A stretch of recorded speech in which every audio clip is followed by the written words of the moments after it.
ভগবানের ভক্ত হতে গেলে কেমন চরিত্র করতে হবে? ও ভগবান বললেন, আদেষ্টা সর্বভূতনাং মৈত্র করুণে বচ নির্মম নিরহংকর সমদুঃখ সুখ ক্ষমি সন্তুষ্ট সততং যোগী যথাত্মা দৃঢ় নিশ্চয় মর্যাপিত মনোবুদ্ধি যো মত ভক্ত সমে নির্মাণ মোহ জিত সঙ্গদোষা আধ্যাত্ম নিত্যা বিনিমৃত কামা দ্বন্দ্বই বিমুক্তা সুখ দুঃখ সঙ্গই গচ্ছন্ত মোরা পদমবয়ং তৎ। মানে কি?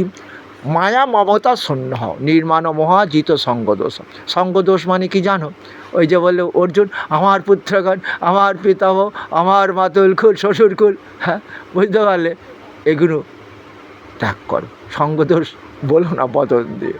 হ্যাঁ, তাই নির্মাণ মোহা জিত সঙ্গদোষ আধ্যাত্ম নিত্যা বিনিমৃত কাম। কেমন সংসার সংসারে থাকবো, চুটিয়ে সংসার করব, কিন্তু ভাববো সবই কৃষ্ণের সংসার। কেন? ভগবান তো কৃষ্ণ নিজেই বললেন, সর্বকর্মাণি কুর্বাণ মৎপদ আশ্রয়। সংসারে যাবতীয় কর্ম অর্জুন তুমি আমাকে আশ্রয় করে করো, কারণ তুমি বলছো আমার গীতা 18 অধ্যায় গীতা তো মনে রাখতে পারছো না। তাহলে যদি এটুকু তো মনে রাখবে যে যা কিছু আমি সঙ্গেও আনিনি, আমি সঙ্গে কিছু নিয়ে যাব না, সবই আমার কৃষ্ণের। কারণ এই কৃষ্ণই তো রয়েছেন দেহের মধ্যে, সবই কৃষ্ণের না? তাহলে দেহটা যদি কৃষ্ণেরই হয়, দেহ দিয়ে তো যা কিছু ধন সম্পত্তি করেছি সেটা তো কৃষ্ণেরই কৃপাতে।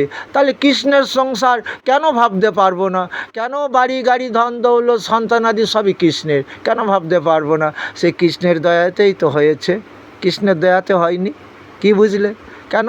ওই যে কি গানটা, 2-4 দিনের জন্য ভবে কর্তা বলে সবাই মানে,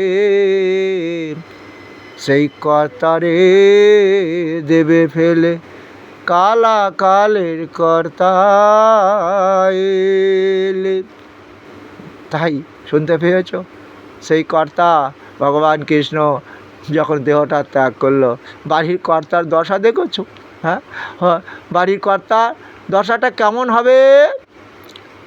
যারে তুমি আপন ভাবো সে কি তোমার সঙ্গে যাবে। যারে তুমি আপন ভাবো সে কি তোমার সঙ্গে যাবে। সেই প্রেয়সী দেবে শরাব সংসারের অমঙ্গল হবে বলে। কত দুঃখের কথা বলো তো। যারে তুমি আপন ভেবেছিল, যদবং হৃদয়ং তব তদবং হৃদয়ং মম। হাই রে, সেই প্রেয়সী গোবর ছাড়া দেবে।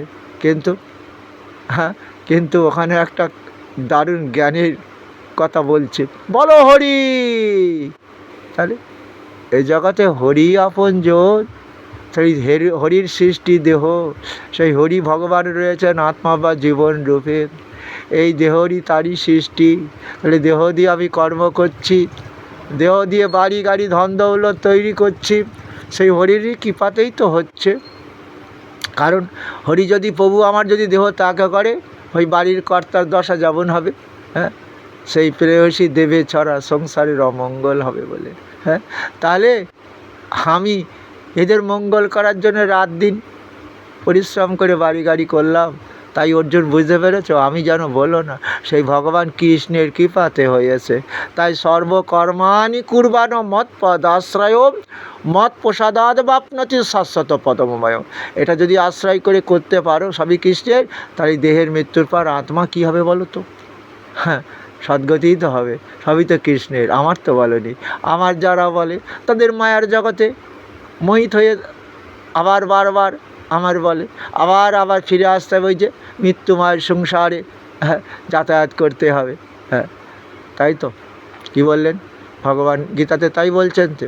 কী বলেছেন? যে ভগবান বললেন, অশ্রদ্ধা ধানা পুরুষা ধর্মশাস্ত্র পরন্তপ অপ্রাপ্য মাং নিবর্তন্তে মৃত্যু সংসার বা আত্মনি।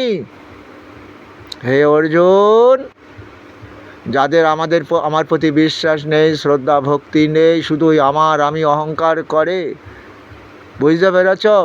মৃত্যুময় সংসারে তারা যাতায়াত করে গো। আমাকে তো না পেলে তাকে তো আমি মুক্ত করতে পারবো না, আর সে তো আমাকে চাইছে না। কেন? রূপাং দেহি জয়ং দেহি যশু দেহি দেশার্যই দেহি সৌভাগ্য আরোগ্যং দেহি দেহি পরম সুখম। শুনতে পেয়েছ অর্জুন? রূপ দাও, যশ দাও, সুখ দাও, শান্তি দাও, হ্যাঁ, বাড়ি গাড়ি ধন দৌলত দাও, অনেক দিন ধরে যেন ভোগ করতে পারি, কোনো রোগে যেন তাড়াতাড়ি মরে না যায়। আরোগ্য দেবে তো? আরোগ্য বোঝো? আরোগ্য নার্সিংহোম, যে নার্সিংহোমে গেলে আরোগ্য লাভ হবে তাড়াতাড়ি রোগ ব্যাধি বা রোগ ব্যাধি। হরে কৃষ্ণ। তোমরা শুনতে পেয়েছ? তা ভগবান এই মায়ার জগতে আমাদের মোহিত করে রাখতে চাইছে না। এই মৃত্যুময় সংসারে বারবার যাতায়াত করতেও চাচ্ছে না। কি চাইছে জানো? ওই যে কি বলো তো, ন জায়তে ম্রিয়তে কদাচিন নয়ং ভূত্তা ভবিতা না ভুয়ো অজো নিত্য শাশ্বতং পুরানো ন হন্যতে হন্যমানের শরীরে আত্মা। ভবিষ্যতে কোনো দিন কোনো রূপ পরিবর্তন হবে না, তার মৃত্যু নেই, জন্ম নেই। হ্যাঁ, বোঝা গেছে? অনাদির আদি প্রভু আমার গোবিন্দ, হ্যাঁ, তারই সৃষ্টি আত্মা তো। হরে কৃষ্ণ। তাহলে কি হলো? তাহলে অনেক পুরাতন আত্মা কেন বলা হয়েছে? কেন? ওই যে নবলক্ষবার কিমিকিটাদি কুলে আমরা জন্ম নিয়েছিলাম, তখন মলমূত্র ভক্ষণ করেছিলাম, আবার নবলক্ষবার পাখি পক্ষ হয়েছি, নবলক্ষবার আবার পশুকুলে জন্ম নিয়েছি, এক মুঠো অন্নের জন্য কুকুর হয়ে দাঁড়ে দাঁড়িয়ে ঘুরে বেরিয়েছি। দেখেছো তো, এক মুঠো অন্ন কেউ কুকুরকে খেতে দেয় না। অনেকে বেড়াল পোষে দেখেছি, কুকুরকে খেতে দেয় না। আরে তাড়িয়ে দেয় কুকুরটা, রে এক্ষুনি হাঁড়ি মারবে, ও যে পেটের জ্বালায় তোমার হাঁড়িটা মারবে গো মাগো। তুমি যখন মরিয়ে যাবে, তোমার ছেলে কি করবে জানো? সেই অতিথি নারায়ণ সেবা দেবে। কেন জানো? ওখানে গীতায় অর্জুনকে বলেছে, অর্জুন আমার দেওয়া ধন দৌলত ভালোই তো ভোগ করলে, কিন্তু আমাকে যারা না দিয়ে খায় চোর। তাই মার আত্মা, বাবার আত্মা এখন পেতলোকে রয়েছে, নরক যন্ত্রণা ভোগ করছে। কি বুঝলে? আর একটা কথা ভালো করে কান দিয়ে শোনো মা, তুমি ওই এক মুঠো অন্ন তো এত ওই পুরুষ লোকটা দিতে পারে না, তুমি দিও। কেন জানো? তোমার জন্যে কোনো ধর্ম নেই। শ্রাদ্ধ বাসরে পিতা গীতা শ্রবণ করে প্রেতলোক থেকে পিতৃলোকে গমন করে পুত্রগণকে আশীর্বাদ করিতে করিতে। তো আমি ভাবছি তো এখানে তো মাতাজি মারা গেছে, তাহলে মার জন্যে কি হলো? কিছুই হলো না। ছেলে বলল, ব্রাহ্মণ দাদা বলল, তোর মা পেতনি হয়েছে, কাঁচা মাছটাই তোমাকে দিল। শুনতে পেয়েছ কি জানো? এখনো পর্যন্ত সেই নারী জাতি অবহেলিত। তাই গীতাতে দুঃখ করে বলছেন অর্জুন, মাঙি পার্থ ব্যাপাশ্রিত জহপিসু পাপজনায় স্ত্রীয় বৈশ্য তথা শ্রদ্ধাস্তপি জানতি পারাঙ্গতি। স্ত্রীলোক সমাজে অবহেলিত, শূদ্র নিচু জাতি সবাই ঘৃণা করে, বৈশ্য নিচু জাতি সবাই ঘৃণা করে, কিন্তু তারাও যদি আমায় ভজন করে অর্জুন, অবশ্যই যে তারা আমাকে লাভ করবে অর্জুন। ও দেহ পাপ মুক্ত হয়ে আমার বৈকুণ্ঠ লাভ করবে। আরও কি শুনেছ সেই কলিযুগের ভগবানের কথা? হ্যাঁ, কি বললেন? 10-5 মিলি সন্ধ্যাবেলায় দুটি হাত জড়ো করে হাতে তালি দাও, আর বদনে বলো মাগো। যে মরে যাওয়ার পর সেই হরিনামটা তোমার সঙ্গে দেবে তো, সেই বদন দিয়ে একটু সন্ধ্যেবেলা থেকে প্র্যাকটিস করো না। আরে শোনো, কি একটা কথা আছে না, শৈশবকালে ভজে কৃষ্ণ থেকে পাবার আশা। হ্যাঁ বলো, যৌবনকালে ভজে কৃষ্ণ করে, তারাও ভজে, খুবই ভাগ্যবান তারা। আর বৃদ্ধকালে ভজে কৃষ্ণ জমের তারা না, জম যন্ত্রণা চেনো? কোনো রোগ আর যখন ভালো হয় না, ডাক্তার এলে গেছে, হ্যাঁ এলে গেছে মানে ডাক্তার বলছে আর ওষুধ কাজ হবে না, অ্যান্টিবায়োটিক অনেক খেয়েছো, প্যারাসিটামল খেয়েছো, রেজিস্ট্রেশন হয়ে গেছে। জমি রেজিস্ট্রারি বলো না যেন আবার। রেজিস্ট্রেশন শব্দের অর্থ হলো মানে ওই জমিতে যেমন সার দিতে দিতে জমি আর রাসায়নিক সার দিয়ে দেওয়ার কাজ হচ্ছে। রাসায়নিক দ্রব্য আমাদের দেহে ব্যবহার করার পর এ আর নিতে টানতে পারে না, তাই জমিতে বলছে বিজ্ঞান গোবর সার দাও। হ্যাঁ, রাসায়নিক সার খেয়ে খেয়ে জমি এলে গেছে, ও আর হবে না, নোনা লেগেছে, তাই ও জিঙ্ক সালফেট মারো। আর আমাদের দেহে কোন সালফেট দেবে? ভগবান বললেন কৃষ্ণ নাম ভজনে হয় জীবের পাপমুক্তির কারণ, কর্মভোগ রোগেতে ঔষধ রস, দেহ দিয়ে অনেক পাপ করেছো, অনেক রোগ ভোগ করছো, কৃষ্ণ নাম ভজন করে দেহ পাপমুক্ত হও। হরে কৃষ্ণ। কি মায়েরা শুনতে পেয়েছ? তোমরা নিজেরা হও। তাহলে ওই যে সাধ্যবাসরে পিতা গীতা শ্রবণ করে থেকে পিতৃলোকে আছে, মায়ের কথা কিন্তু লেখা নেই। তাহলে বাবা, হ্যাঁ, পিতা পূর্বপুরুষগণ জলপিণ্ডের অভাবে ও কৃষ্ণ তাদের নরক প্রাপ্তি হবে, নরক যন্ত্রণা ভোগ করবে। বুঝতে পেরেছ মায়েরা? কেন তোমাদের বলেছিল গীতাতে যেমন বলেছিল যে অর্জুন, স্ত্রীলোক পাপজনিত যাদের জন্ম, মানে স্ত্রীলোক, বৈশ্য শূদ্র নিচু জাতি সবাই ঘৃণা করে। হ্যাঁ, নারী ছাড়া কি দেহ, নারী ছাড়া কি বংশ রক্ষা হবে? শূদ্র ছাড়া কি তোমরা উদ্ধার হবে? ব্রাহ্মণ কায়ত্ব আর নিজের পায়খানা নর্দমা পরিষ্কার করবে না, তাহলে সেটা বাস করতে পারবে? কিন্তু ভগবান বললেন কে গো অর্জুন, শূদ্র কাদের বলে? পরিচার্য আত্মকং কর্মশূদ্র সবই স্বভাবজম, সেবামূলক কাজ করে যারা সমাজে, তারাই তো শূদ্র নিচু জাতি ঘৃণা করো তো।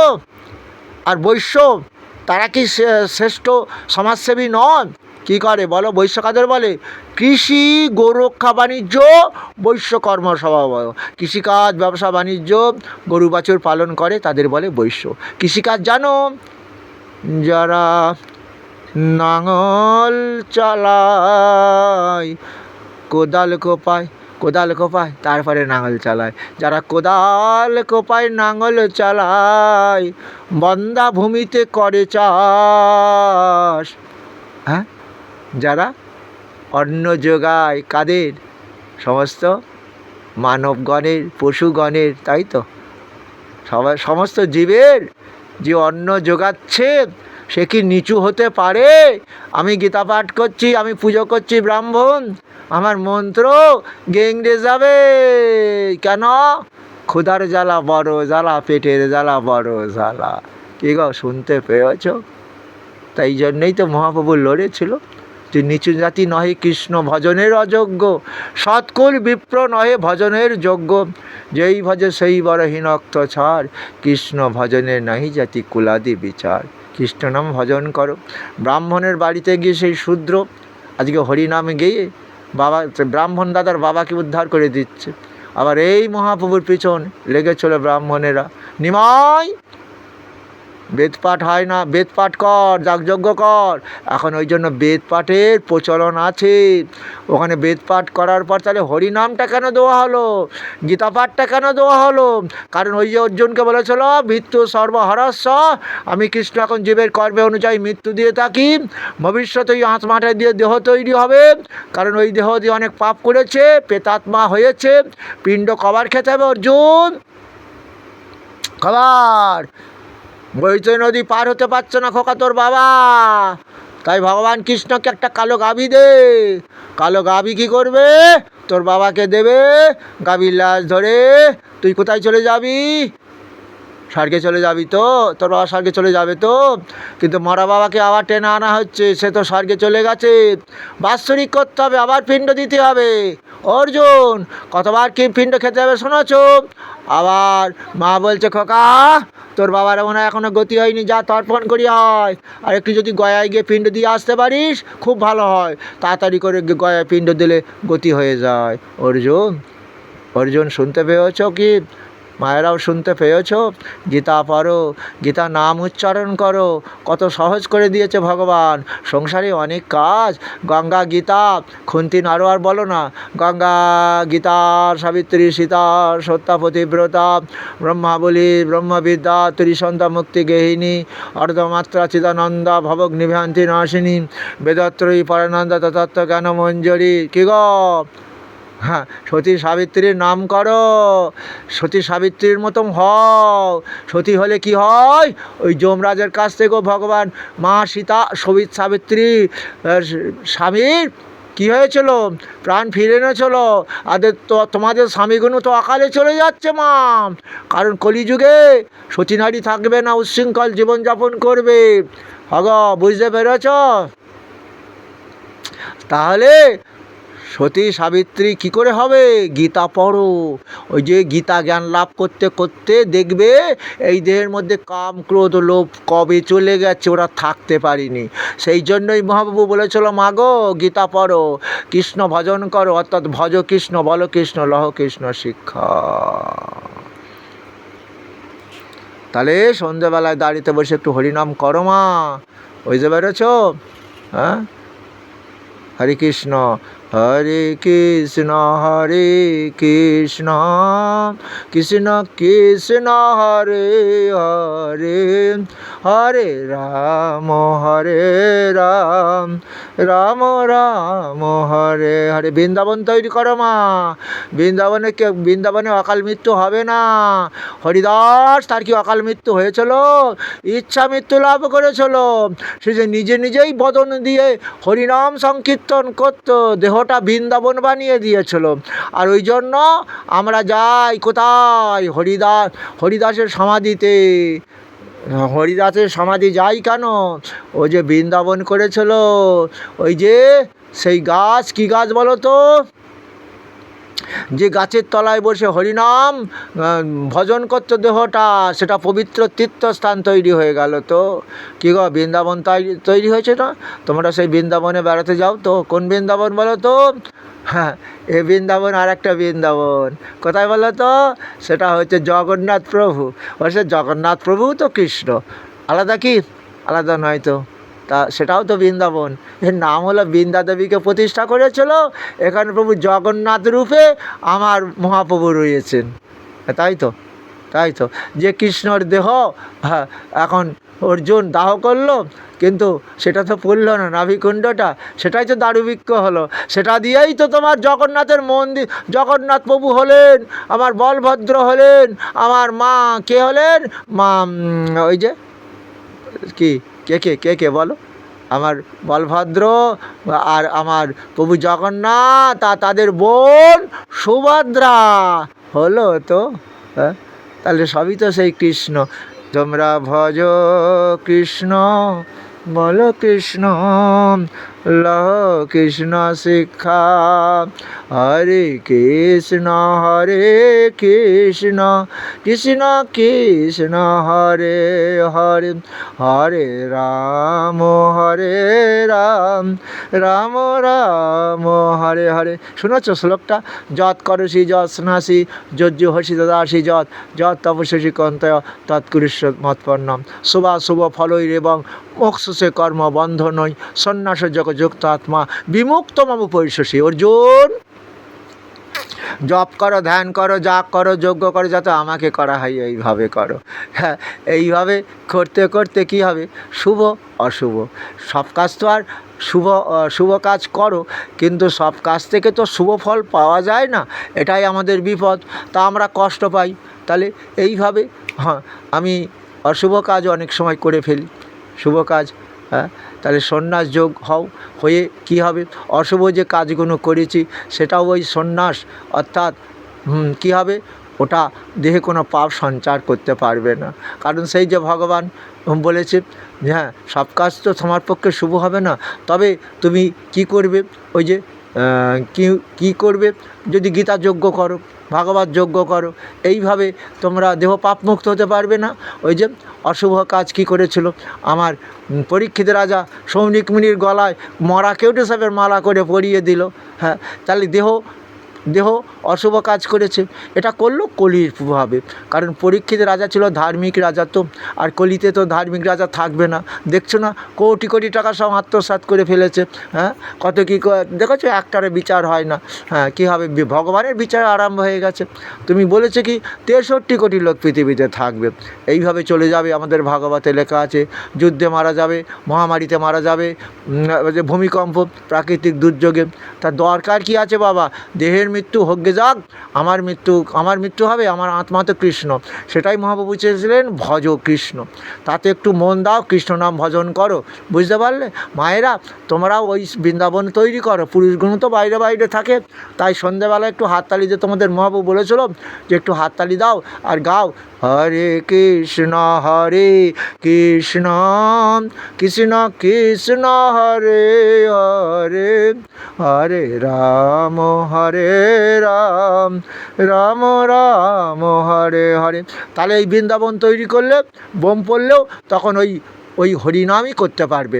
তাহলে তোমার দেহর মৃত্যু হলো, আত্মা বৈকুণ্ঠে চলে যাবে। তো এই জন্য মহা বলেছিল রাত্রে দিন নাম লয়, খাইতে শুইতে।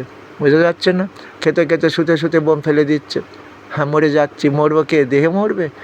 আমি তো মরবো না, আমার আত্মা তো কৃষ্ণ।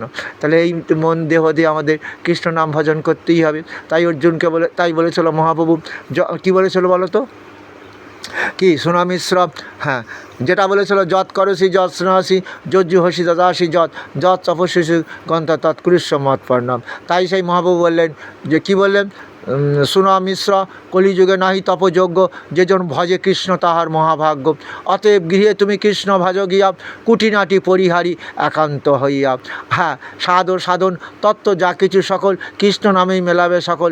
বাড়ি গাড়ি, হ্যাঁ, ধন দৌলত কৃষ্ণ নামে হবে। তবে তোমার কি হবে মন, যে কৃষ্ণের কৃপাতে বাড়ি গাড়ি হয়েছে। ওই যে আশ্রয় করিয়া ভজ শ্রীগুরুর চরণ, যাহা হতে মেলে ভাই কৃষ্ণ প্রাণধন। তাহলে কৃষ্ণই আমার প্রাণ, তাহলে ধনের জন্যে পাগল হব কেন? সেই কৃষ্ণই ধন দেবে, তারই কৃপাতে ধন ভোগ করব।